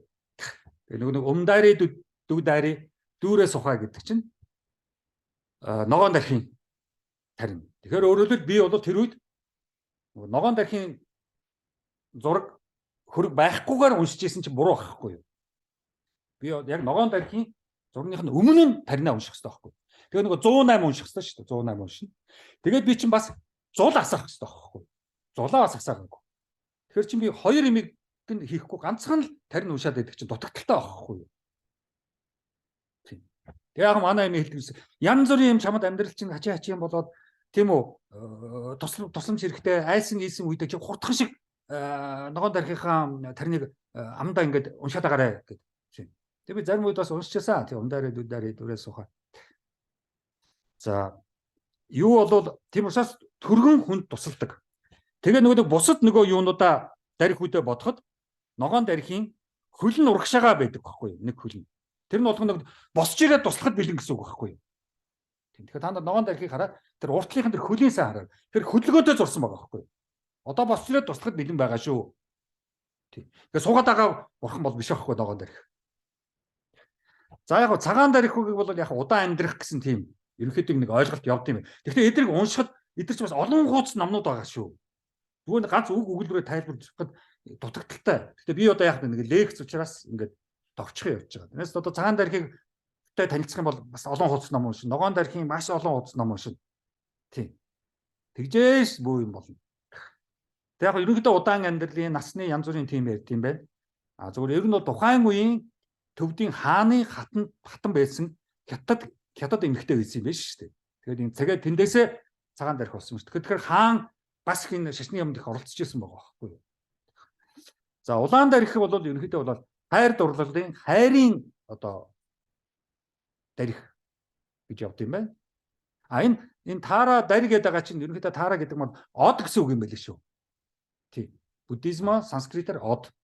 Тэр одны бурхан байсан байгаа байхгүй юу. Дари гэдэг маань од гэсэн үг юм жаа шүү. Одоо бид нар ч нэг стар тий стар. За улаан бурхан бол хайрын бурхан. Гэтэ хайр гэдэг нэг хүн өөрөлд бүгдийг хайрлах шүү. Дайсныгаа ч хайрлах. Эсрэг хүнээ ч хайрлах. Тий. Тэгээд хайрласаар байгаад тэр хүн нь дайсан биш болох. Аюу чухал. Тэгэхээр янз бүрийн тийм одоо асуудалд орсон бол улаан дарихынхаа зургийн өмнө очиод таринаа уншаад зулаа асаагаад үйлээ хийх ёстой. За цэнхэр дарихыг бол ерөнхийдөө хамгаалагч гэдэг юм байна. Бусад бас дарихуудаа хамгаалдаг гэдэг юм байна. Айгуу тийм сүрхий чадвартай юм байна. Тийм блүү таара гэж байгаа байхгүй. За юу бол шар буюу одоо алтан дарих бол шар дарих бол ерөнхийдөө хүний нэг тхиимсэн, инхиимсэн гэсэн хүсэл, зорилго тийм үү амьдралын гол сонин асуудалд нэг тэгчгиймсэн гэсэн хүсэлд айгуу тус болдог тийм бурхан юм байна. Тэ одоо яадгийн одоо байрны зээлнээс тэгж байгаа нэг салчих юмсан гэх юм бол одоо алтан дарих дээр очих. Тийм. Юмыг ажилтгүй одоо санхүүгийн ямар нэгэн таатаа нөхцөл бүрдэх юм билүү? Тийм. Тэгэхээр ямар амьдралд өөр тохиолдсон сонин асуудалтай үед нэг хүссэн хүслээ бол шар дарих дээр очиж унших хэрэгтэй. Тийм. Янз бүрийн хамгаалах хэрэг гараад айсан ийсэн нөхцөлд бол цэнхэр дарих дээр очих. За нэг хүнтэй хэрэлдээ муудалцаа тийм үү дайсагнаад авах нөхцөлд улаан дарих дээр очиод таринаа унших. Тэгээ энэ дарих болгон өөрийн гэсэн таринтай, судартай, үйлэттэй. За жоохон удаан насламаар тийм үү хэдэн жил нэмчмээр санагдаад байх юм бол тэтгэвэр дээрээ бас нэг хэдэн жил нэмээд тэтгэвэртэй суухдаа бас нэг хэдэн жил байчи гэж бодвол баймаа цагаан дарих руу очиод бас нэг мөрөөд авах гэдэг. Тийм учраас одоо миний нас бол цагаан дарих руугаа явдаг нас болчихсон. Тэгээ би таринаа унших хэвээр зулаа асах хэвээр. За ногоон дарих бол бидэрт маш хурдан туслах. Амьдралын богинохон жижигхэн асуудлууд шийдэхэд ногоон дарих хэрэгтэй. Жижигхэн асуудлууд гарахад. За тэгээ энэний цаана бол нөгөө 21 дарих байгаа шүү дээ. Энэ 5-ын цаана, энэ үндсэн 5-ын цаана 21 дарих байгаа шүү дээ. Тэд нар чинь бол янз бүрийн өнгөний хослол ерөөдөө дандаа солонгийн 7 хоног хосолсон өнгөнүүд явж байгаа. Бас л сэтгэл зүйн асуудал, бидний амьдралын асуудал бүгдэд тус болсон, дэмжсэн сайн сайхан юмнууд. Бид нар ч одоо ингээд буддын шашин гэхээр нэг л муу муухай бодоод байдаг чинь ингээд там руу явах, үйлийн өр, зовлонгийн ар, чиний одоо заяа чин тэр тийм үү хувь заяа ста нэг юу гэдэг тавилын юм даа энэ төр гэж солиор дагаа штэ. Тийм шүү байхгүй юу? Буддын шашин тийм муухай шашин биш шүү. Яаж яагаад энэ одоо Монгол төрж ирээд энэ гандан төрж ирээд амар ойсгалын хийдэд очиод тэгээд ийм нэг гачин муухай хүн айлгсан тийм үү хүмүүсийг дарамтлсан юм болчтгийг мухарсаг болчтгийг тэрийг зүгээр гайхаад байгаа байхгүй би. Ийм гоё философийн утгатай ийм гоё сэдвүүд байх чинь яаж тийм муухай юм болгож байна? Там болгоо хийчих байгаа байхгүй. За дараагийн асуулт руу оръё. Энэ их гоё сэдв. Мелбог гэдэг те Меларапа гэдэг. Та нар энэ Меларапа гэдгээр нь интернетээр хайх юм бол энэ Мелбогдын тухай нэг аюу гоё фильм байгаа. Тэрийг үзээрэй. Тэгээ тэрэн дээр энэ Няма, Дава, Мегма, Саква, Пүрвэ, Басан, Бямба гэдэг эдрийг яг ярьж байгаа шүү. Тэгээ эдгээр чинь бол ерөнхийдөө дандаа нөгөө бидний хэлдэг нөгөө те гараг те 7 хоногийн нэрс. Уул нь бол даваагаараа эхэлдэг, нямаагаараа эхэлдэг юм байна. Тэгээ манад одоо яагаад даваагаар эхлэх явцсан. Уул нь нямаагаараа эхэлдэг юм байна.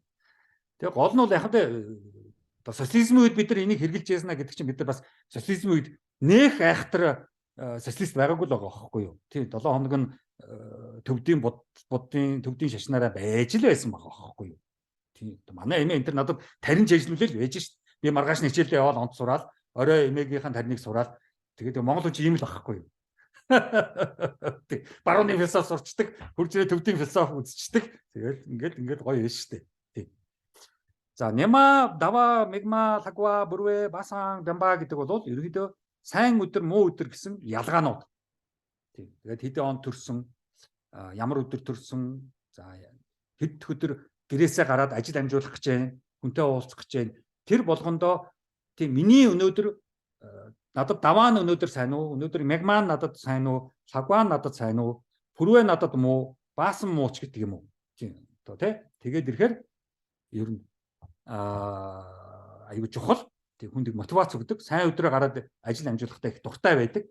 Муу өдрөө гараад ажил амжуулахдаа жоохон дотор жоохон эвгүй байдаг. Тэгээд тэр нь ийм гоо сэтгэл зүйн хүнд тусдан болж байгаа байхгүй юу?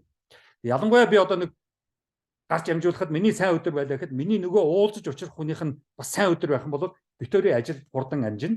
Нөгөө хүний муу өдөр юм уу миний муу өдөр байх юм бол битүүрийн ажил ерөнхийдөө бүтлгүүтнэ гэсэн нэг тийм их гоё тийм сэтгэл зүйн ойлголт яваад байгаа байхгүй юу? Мотивашн яваад байгаа байхгүй юу? Психологи юм яваад байгаа. Уул нь аюу хэрэгтэй.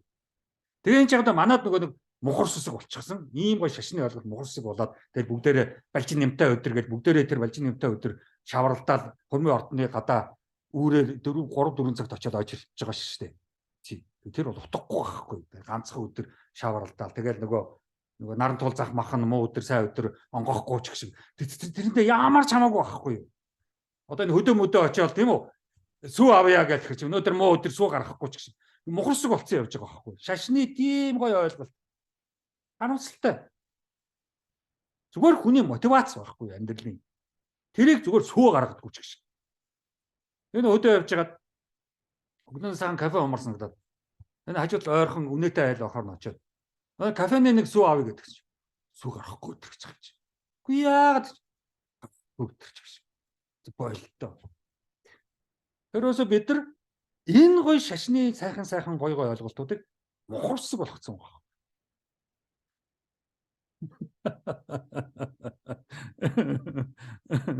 Тэгээ нөгөө балжин нэмтэй өдөр гэдэг чинь нөгөө нямаачи явж байгаа байхгүй юу?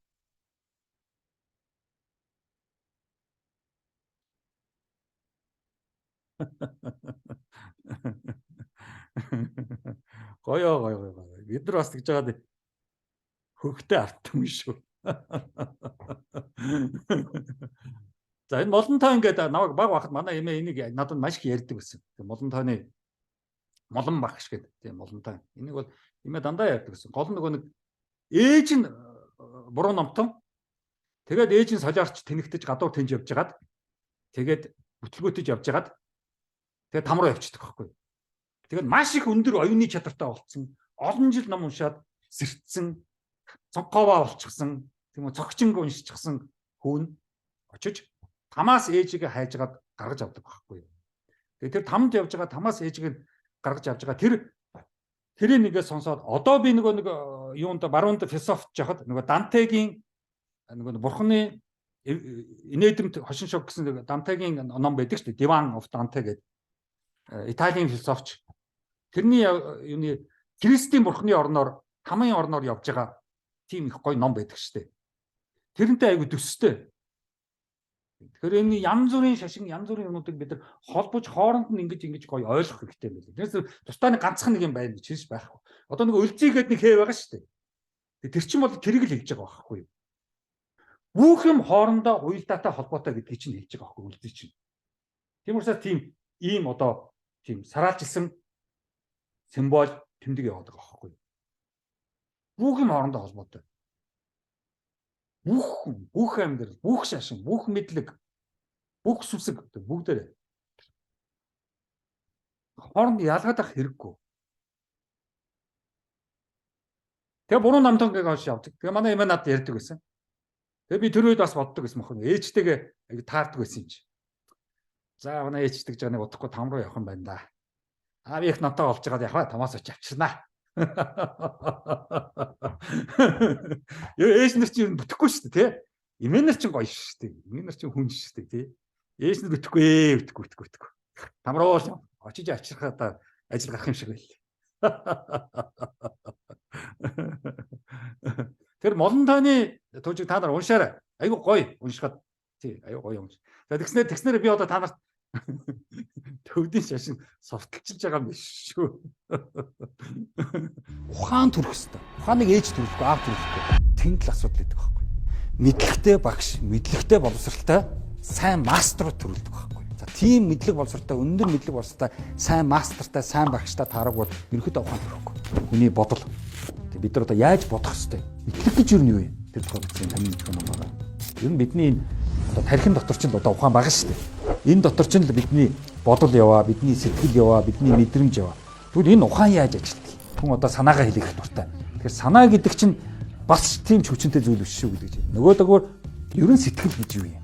Бид нар одоо англиар feeling гэсэн үгийг манайхан мэдрэмж гэж буруу орчуулад байдаг баг. Уул нь сэтгэл гэсэн үг байна. Бидний сэтгэл ер нь ямар? Бидний ямар сэтгэлтэй байх ёстой?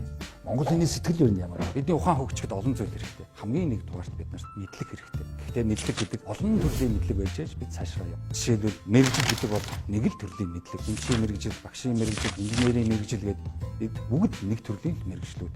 Нэг л төрлийн мэдлэг. Бид боловсралгүй учраас олон зүйлийг мэддэг. Өөрийнхөө үнэмшлэр явдаг. Үнэмшил гэдэг чинь баталгаатай биш. Хүний санаа баталгаатай биш. Бид дандаа санаагаа ярьдаг. Өөрийн санаа өөрт зөө гэсэн маш их алдаатай ойлголт явдаг.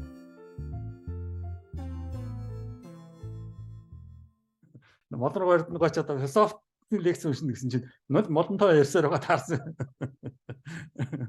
За Genesis гэдэг бол их гоё тий. Avocadus vara гэх тий. Ер нь бол дэлхий дээр буддын шашинд бол маш олон Genesis-гүүд байдаг юм байна. Тэгээ манай одоо Genesis ч ганданд байгаа. Ерөнхийдөө эдгээр чинь бол бүгдээрээ бодисаттва надаар байхгүй юу? Яг бол Будда бол болоогүй. Будда болохын өмнөхөд байхгүй юу? Тий. Тэгэхээр манад бол ер нь бол яг жинхэнэ Будда бол ирээгүй юм байна лээ. Дандаа Буддагийн өмнөх бодисаттванууд ирсэн юм байна лээ. Одоо Майдер, Genesis одоо юу вэ гэдэг бүгд бодисаттва. Тий. Тэрээс манай чинь нэг Буддагийн хөшөө байдгүй. Сүүлд Буддагийн хөшөө байгуулсан босгосон байхгүй юу? Тий. Уул нь бол ганданд хамгийн төвд нь Буддагийн хөшөө байх хэрэгтэй байсан байхгүй юу? Тэгээ Genesis хүрээд ирсэн. Тэгэхээр яг нөгөө төвдүүд чинь дундуур нь орж ирээд энтхийн нөгөө анхдагч буддын шашны чинь өмүүлээд бид нар лөө өөрсдийнхөө юмыг явуулаад өөрсдийнхөө юмыг энд босгоодсон байгаа байхгүй юу? Гандин, Genesis одоо юу гэдэг? Зогчин дугун, цонхоова тий. Тэгээ тэрийгэ бидэрт буулгахтаа бас эсвэл тэд нар биш төвдүүдийн буруу биш ээ. Монголчуудын л буруу. Монголчууд чинь тэгээд юмыг нэг танигдахгүй болтол өөрсөө ажилладаг шүү дээ. Сая одоо тэр Далай ламыг залгиж жагаад өөр нэг математикийн багшийн хүүг богд болгоцсон жоох шиг. Тийм ухаа залтай. Шашныг хүртэл залгиж байгаа байхгүй монголчууд. Өөр хүмүүс Далай лам залгилавчихсан. Монголчууд. Нэх энэ монголчууд айхтар шүтлэгтэй бурханлаг гоё арт түмэн байл гэж бодож байгаа шүү дээ өөрхөд Далай лам бол. Манай нөхдөө чинь шал худлаа байхгүй юу? Худлааны ингэчихсэн тий. Гэсэн мөртлөө ийш тийшээ хараад байгаа шүү дээ. Манай гадан дээр очиж ном уншиж байгаа нөхдүүдийг очиж хараарай. Ийш тийшээ хараад ном уншаад идэв шүү дээ. Юу хараад байгаа юм? Тий. Номдоо төвлөрөхгүй. За generation бол юм байна. Энэ бол яг 1000 гартай generation. Тий, өөрөөр 1000 гартай гэдэг нь одоо учир зүггүй ингээд янз бүрийн юунаас болоод гар ургацсан гэдэгтэй голомж ийм их юм хийх чадвартай гэж байгаа. 1000 гартай юм шиг юм хийх чадвартай.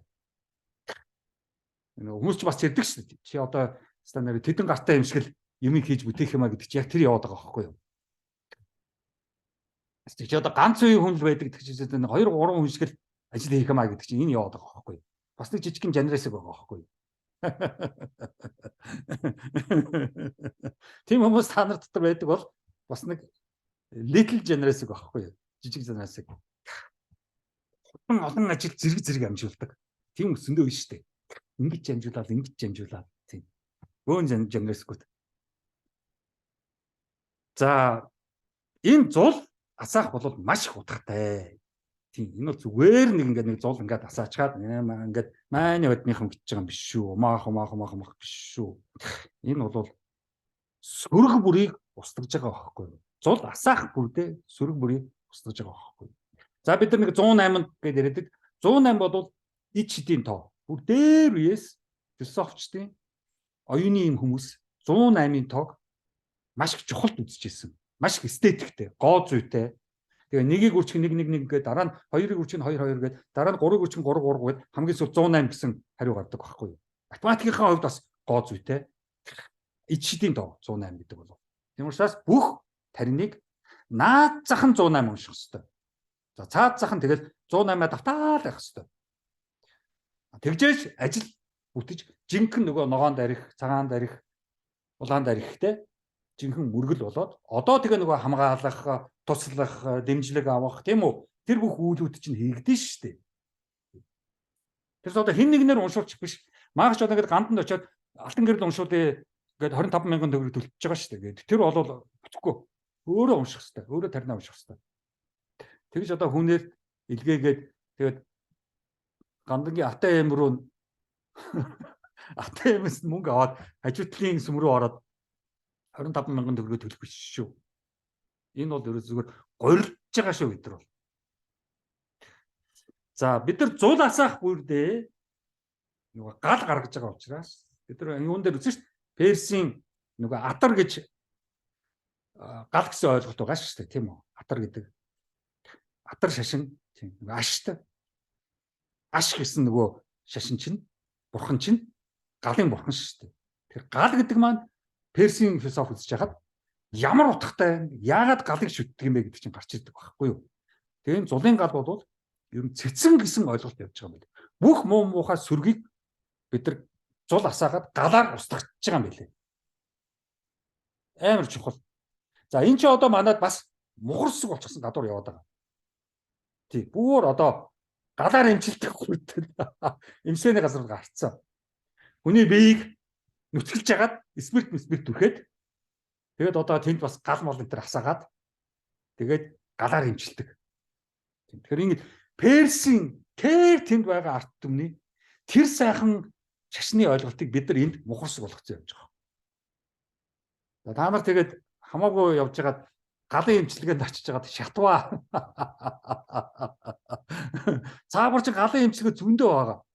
Тий. Хүүхдээ хүртэл дагуулад галын эмчилгээнд авчдаг гэж шүү дээ. Тэгээ нүцгэлж хагаад спирт төрхүүлж хагаад чадаад матаад гал мал асаадаг ч гэх шиг. Бид нар баларч юм дөө энэ монголчууд бол ер нь.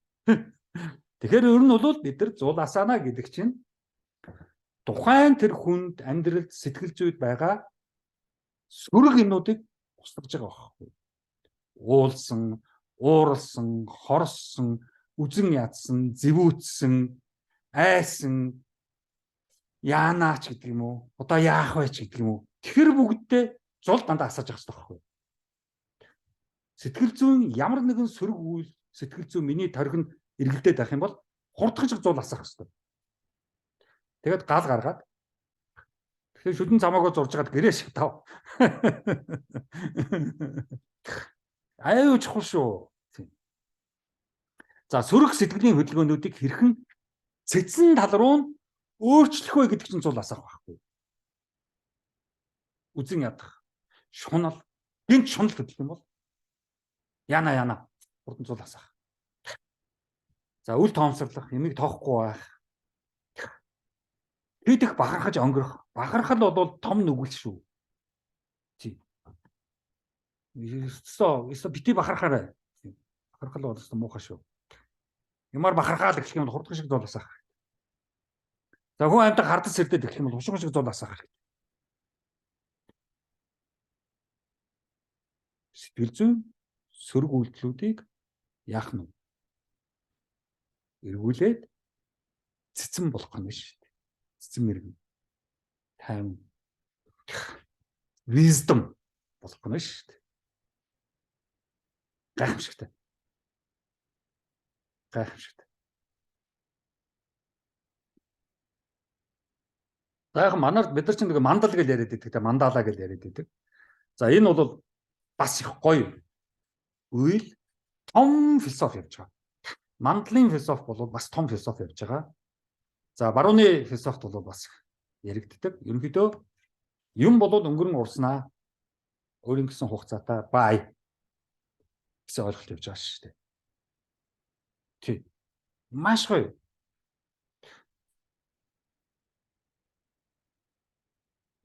Маш гоё. Тэгээд ийм гоё мандлыг хийгээд ийм гоё юм ямар гоё юм бэ гэхэд үлээгээд болж байгаа шүү дээ. Гоё гэдэг бол сайхан гэдэг бол юу ч мөнх юм биш. Үргэлж юм биш. Хүмүүс гайхаж байгаа шүү дээ. Ийм гоё юм хийчихэд гээд. Үлээгээд устгаа хийчих юм. Хайр юм.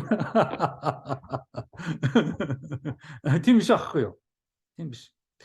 Энийний цаан чинь амар гоё философи явж байгаа байхгүй юу? Маш гоё философи явж байгаа. Би нэг мандлыг тэр та нар YouTube руу ороод мандала хийж байгаа тийм видеонуудыг үзээрэй. Аюу гоё. Маш их хичээж хийж байгаа байхгүй юу? Өөрийгөө бүр зориулж 100% өөрийгөө зориулж маш их хичээж хийж байгаа байхгүй юу? Дууслаа. Байхгүй. Ямар гоё.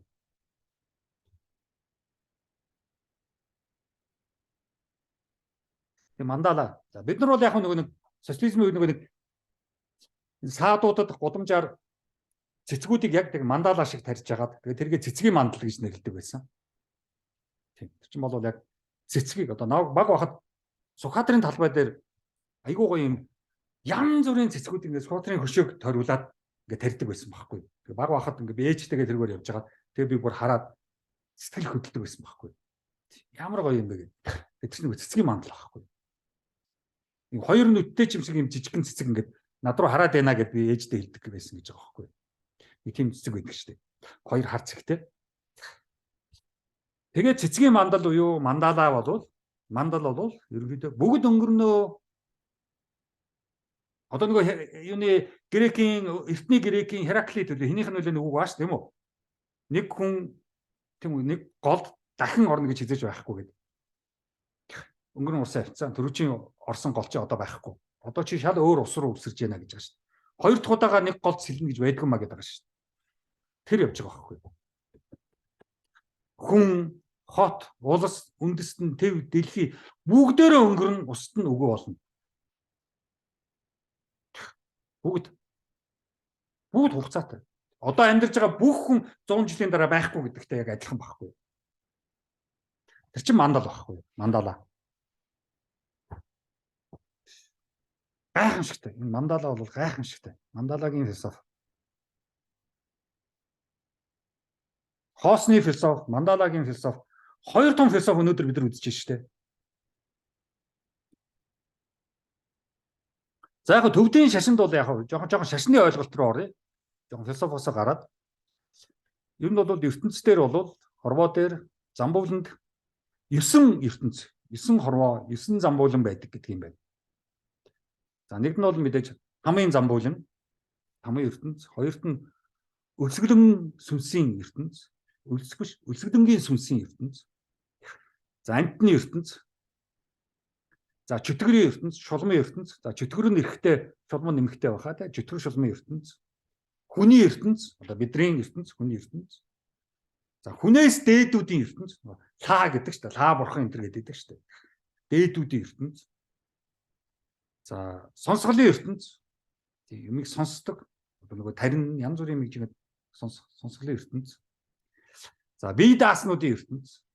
Бие даах чадварын ертөнц. За бодисаттвагийн ертөнц. Жанрасыг маятар одоо хэн байдгийг ногоон дариг, цагаан дариг энэ бүгдийн ертөнц. Тусдаа. За ийм 9 одоо бас ертөнц ярьд юм байна.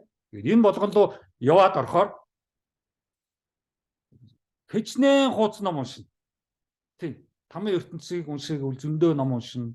Одоо ингээд бид нар гандан ч юм уу янз бүрийн буддизмын сүм дээр орохоор ч ингээд 50 дээр чинь баахан нөгөө даванд ороочихсон судрууд байгаа шүү дээ. Төв музейч төв номоос ч зөндөө байдаг шүү дээ. Тэд нар дотор чинь дандаа л юм байгаа байхгүй юу? За тэр нөгөө ганжуур данжуур гэж байгаа. Тэр чинь нөгөө буддизмыг төв төл рүү болгосон юм явж байгаа шүү дээ. Тэг ганжуур нь гол судар нь, данжуур нь тойл өчгөн гэдэг баха. Тэг тайлбар гэдэг баха. Нөгөөдгөө эсрэгэрч үлээ. Тэд чинь бас тийм л юм явж байгаа байхгүй юу? Тэрийг очиод онгойлгоход дандаа л тийм юм явж байгаа. Бид нар ч нөгөө монгол хэл дээр буулгаад монгол бичгээр буулгаад монгол хэл рүүгээ оруулаагүй учраас харийн холын юм шиг яваад байгаа байхгүй юу? Уул нь монгол хэл рүүгээ болсон амар гоё юм байлээ. Тэгээ би ч нөгөө англи герман хэлээр дамжижээж нэг монгол руу орчуулж ийж ямар гоё юм мэдэж авч байгаа байхгүй юу?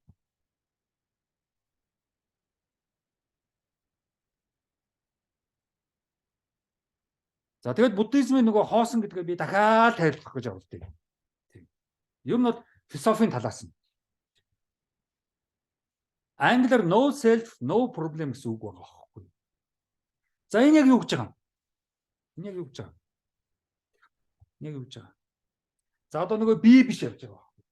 Нөгөө буддын шашинд атман болдог шүү дээ. Би болдог шүү дээ. Энэ эхний ном дээр. Буддын шашинд. Энтгийн атаман гэсэн ойлголт байна. Анатаман гэдэг нь би биш.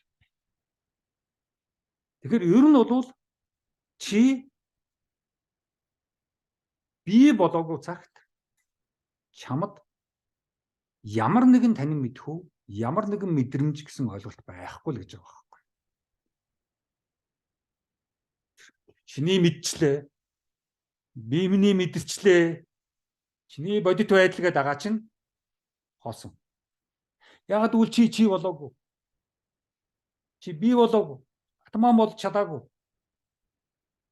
Атман бол би бол 20 жил хэрэгтэй.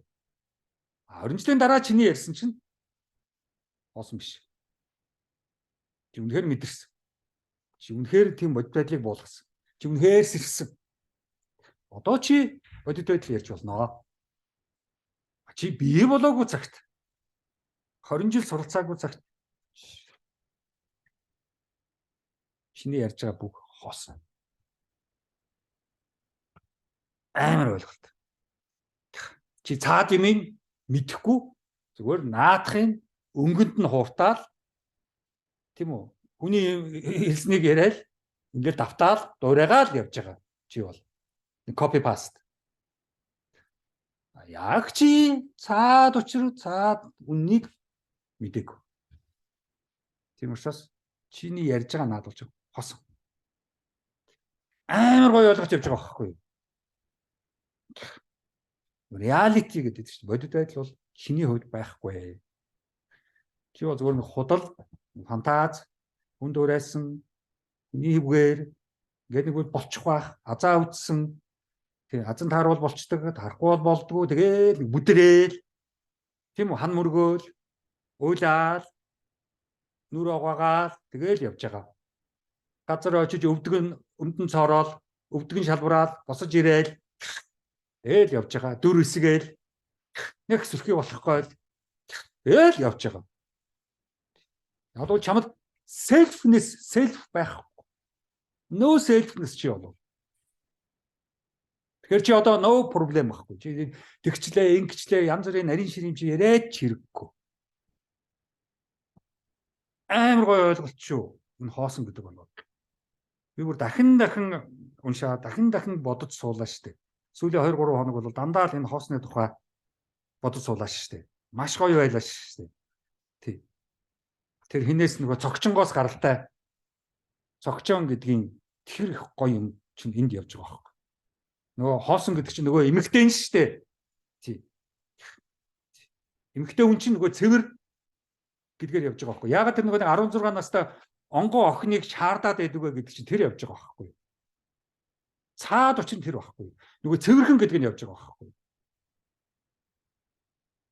Одоо юу ч эхлэхэд цоошнэр учраас цаашаа юм бүх юм эхлэхэд бэлэн онгон гэж байгаа.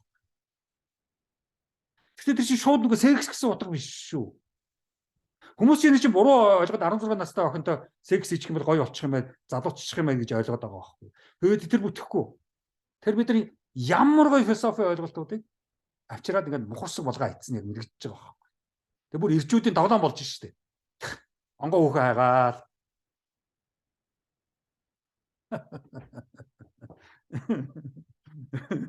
Энэ одоо нөгөө дээгүүр байгаа хулгайч нар чинь тэгээ бизнесмен нэртэй хулгайч нар, улс төрч нэртэй хулгайч нар, урлагийнхан нэртэй хулгайч нар, тамирчин нэртэй хулгайч нар чинь тэг солиордог шүү дээ. Онгоохон мөх яриад. За, Майтр бол айгүй чухал бодисатва юм байна. Тий. Том бодисатва. Зүгээр ер нь бол 100 жил шинэ буддаа төрнө гэсэн ойлголт явд юм байна. Тэгэхээр одоо дараагийн 100 жил төрөх бурхан бол Майтр юм байна. Майтра гэж байгаа шүү дээ. Метра явж байгаа байхгүй. За бид нар бол жоохон кирилл үсгээр оруулж ирээд Майтр болгоцсон байхгүй юу. Тэгэхээр дараагийн 100 жилд төрөх шинэ буддаа бол Майтра. Тэгээд их гоё төрсөлсөн тий ийм эмхтэй гоё ийм бүслэгээ биетэй. Тэгээ яагаад ингээд эмхтэй тэгээд ийм бүслэгээтэй нарийнхан ингэж төрслгээд байна гэдэг чинь нөгөө цэвэр гэдэг чинь яг явж байгаа байхгүй юу. Ер нь бол яагаад буддаа ер нь энэ бүх бодисатвануудыг их туранхай зураад байдгаа гэдэг чинь тэр явж байгаа байхгүй юу. Цэвэр гэдэг нь явж байгаа байхгүй. Тий. Тэгэхээр одоо эмхтэй хүмүүс нөгөө турах гад байдаг чинь ерөнхийдөө цэвэрших гээл байгаа байхгүй юу. Тэр явж байгаа шүү. Тэрээс одоо нөгөө гой харагдах гэсэн юм цаана байхгүй шүү. Тэгээ манай тэр зан оцоор энэ тэр чинь нэг буруу ойлгоод байгаа. Нэг их секси эмхтэй бурхтуудыг хийг айтсан байдаг шүү дээ. Тэр ногоон дархийн трийг бол нэг амар секси ийдсэн байдаг шүү дээ. Тэр чинь биш байхгүй юу? Ойлгоогүй байгаа байхгүй юу? Тэгвэл бурхнаа зарах гад бизнес сан яваад байгаа байхгүй юу? Энэ манай энэ лам нарын энэ айхтар нэртэй том нөхдүүд чинь дандаа л бизнес бодоод байгаа байхгүй юу? За, төвдийн буддизм бас гадамб гэсэн юм урсгал байдаг юм байна. Тийм. Энэ гадамб гэсэн урсгал бол амар том урсгал. Тийм. Ер нь бол ингээд дэлхий дээр янз бүрийн орнуудад гадамб гэсэн юунууч байдаг юм байна. Сүмүч байдаг юм байна. Тийм. Байгууллагууд, нийгэмлэгүүд гадамб нэртэй. Тэгээд энэ гадамб юу заадаг вэ гэхээр нөгөө ламирм заадаг. За би бүр буддын шашны өмөлчлаа шүү дээ тийм. Тэгээд ламирм гэдэг нь бол ерөнхийдөө үе шатууд нөгөө сэрэх, ухаарал төрөх, мэдлэг төрөх үе шатууд. Олон жилийн дасгалууд. Тэр би одоо ламирм хийж байгаа гэвэл энэ хүн чинь тийм үү сэрэх гээд нөгөө дасгалаа хийж байгаа юм байна. Тийм. Завгүй байгаа юм байна. Маш их ажилтай байгаа юм байна. Философчны хувьд би тэгж ойлгож шээ. Маш их ажилтай. Юм сурч мэдэх гэсэн тэр хүн явж байгаа юм байна. Тэгэхээр би бол философч өдөр болгон ламирмдаг юм байна шүү дээ. Тийм. Энийг бид нар зүгээр нэг шашны бидраас тусдаа хоол гандангийн юм гэж ойлгож юус болохгүй байгаа байхгүй юу? Юус тэгж болохгүй. Юус тийм мухарсаг юм гэж ойлгож болохгүй. Маш их гоё ойлголт.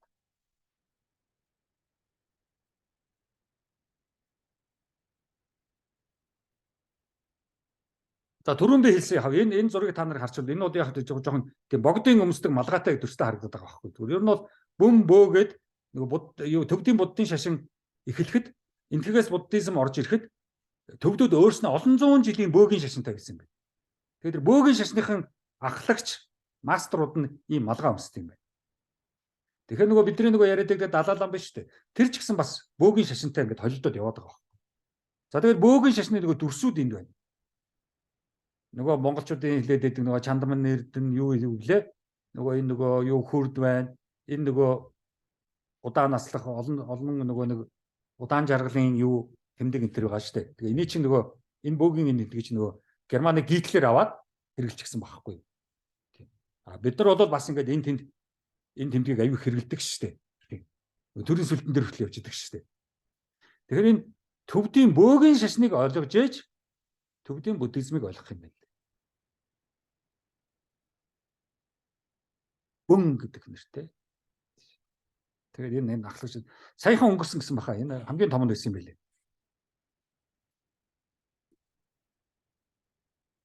За төвдийн эзэнт улс бол 569-с 650 онд байсан Гомб гэж хаан байсан юм байна. Анхны том хаан.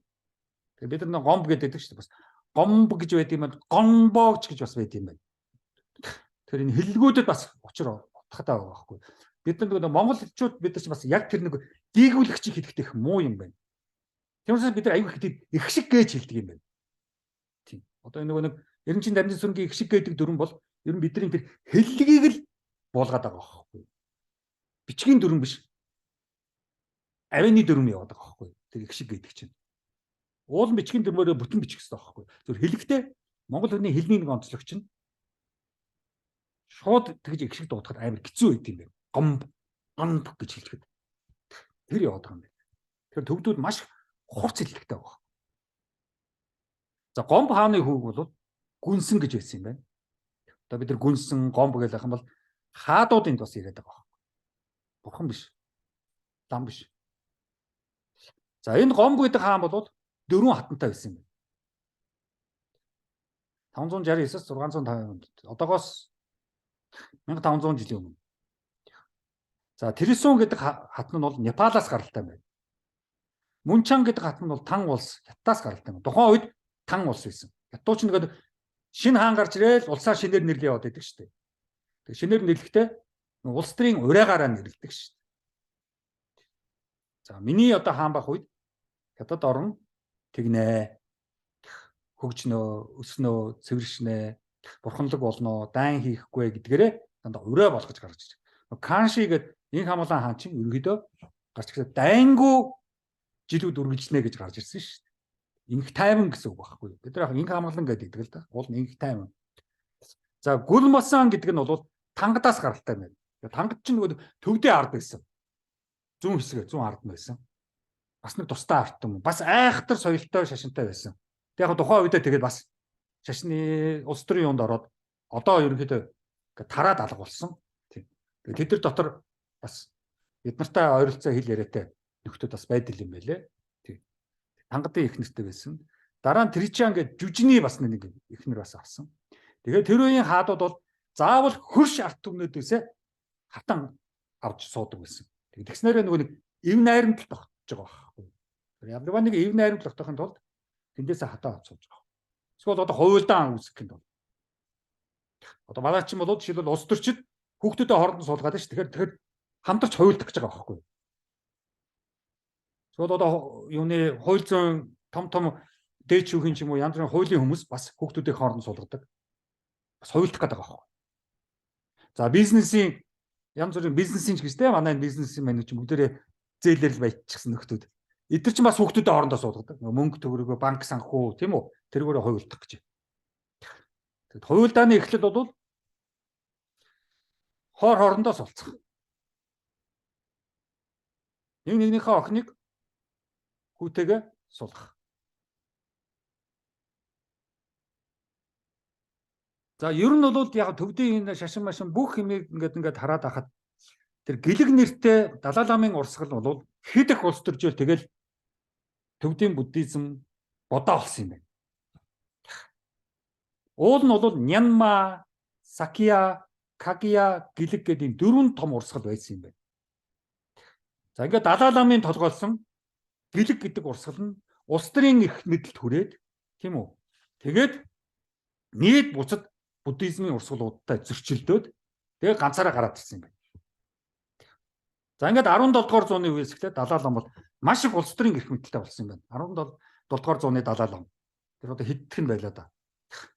За тэрнээс хойш тэгэл удаа. За 19 дугаар зууны Далай лам нөхцөл байдлаас гарах гэж шин нээлт болж бас эхэлж ирсэн. 19 дугаар зууны гарч ирсэн Далай лам бол бас жоохон өөрчлөх гэж оролдсон. За би одоохоо өөрчлөх гэж оролдсон. Тэгээ тэр нь бас бүтлгүүцсэн. Тэгэд ийм их зөрчилтэй улс төрчсөн, мухар сүсэгчсэн буддизмын бүр ингээд үүсгдсэн, устгагдсан төвдийн шарын шашин бидний энэ халахт нутагт орж ирсэн юм байна шүү. Тэгээд энд манайч чинь ийм их шашны зөрчилтэй, сүм хүйдүүдийн зөрчилтэй, хоорондоо нэгээ үзэн яддаг, хоорондоо ламнар зодтолдог эн чинь бол энэ л яваад байгаа юм байна. Далай ламаас гаралтай мухар сүсгч нь өнөөдөр хүртэл үргэлжлээд байгаа. Мэдээж далай лам тэр төвддөө тэр орон тэр улс ард түмэндөө хэрэгтэй л баг тэндээ тэр юмаа хийгээд явж идэг юм байна. Бидэрт ямар ч хамаагүй байхгүй. Одоо бид нар тэдрээс салах хэрэгтэй байхгүй. Одоо бид нар далай лам яхаа болох хэрэгтэй байхгүй. Ер нь бид нар ингээд Монгол буддизм руугаа нэг Монгол шашин руугаа явах хэрэгтэй байхгүй. Монгол хэл дээр яриад төвдөр ярихгүй. Одоо тэр умдари дүддари дөрөөс сууха гэдэг чинь энийг чинь бид нар Монгол болгох хэрэгтэй байхгүй. Ногоон дарих маань биднийг аварнаа л гэсэн үг явж байгаа шүү дээ. Тэ? Ямар ч үед ногоон дарих маань биднийг авран шүү, авраарай гэдэг юм явж байгаа шүү дээ. Ямар гой сонсогдож байна. Авраарай. Намайг авраарай. Ногоон дарих.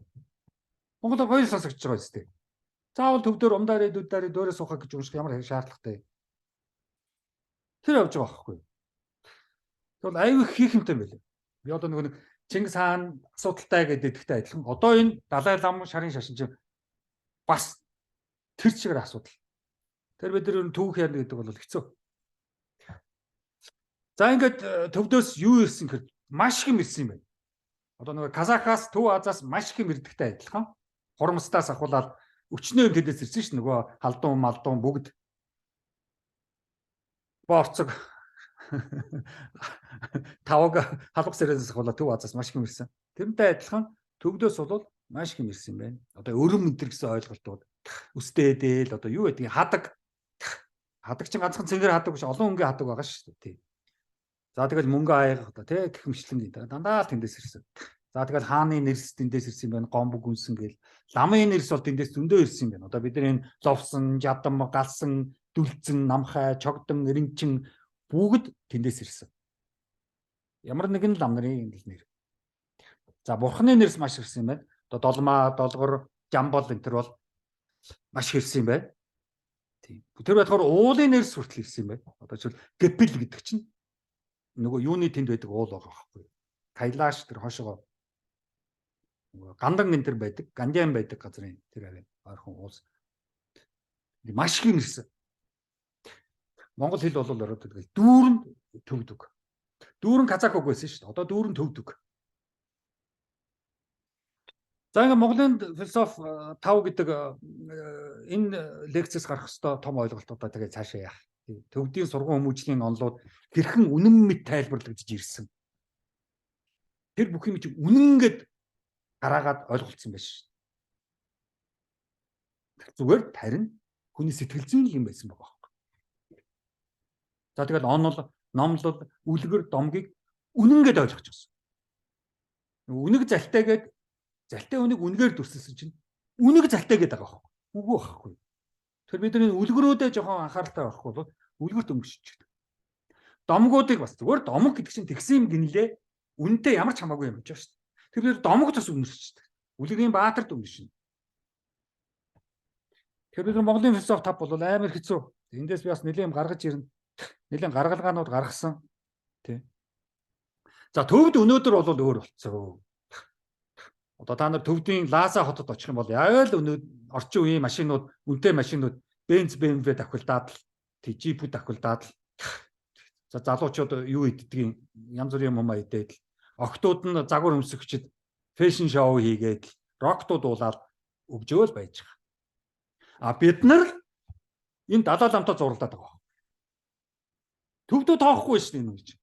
Бид нар зурлаад хүү мүүгээ дагуулж очиж богд болгоол солиорол. Төвдүүдэд очиод төвдийн залуу үед очиод далай лам ярих юм бол дотоохчгүй. Шашных нь л мэдж байгаа. Төвд улсын нийгэм ард түмний амьдрал ямар ч хамаагүй. Бид нар яагаар ингэж ийм юмтай ингэж зурлаад байдгийг. Далай лам гэж шүтээд өгчих гээд байдгийг. Орчин үеийн амьдрал 21 дугаар зуун ирчээд ахаж байна.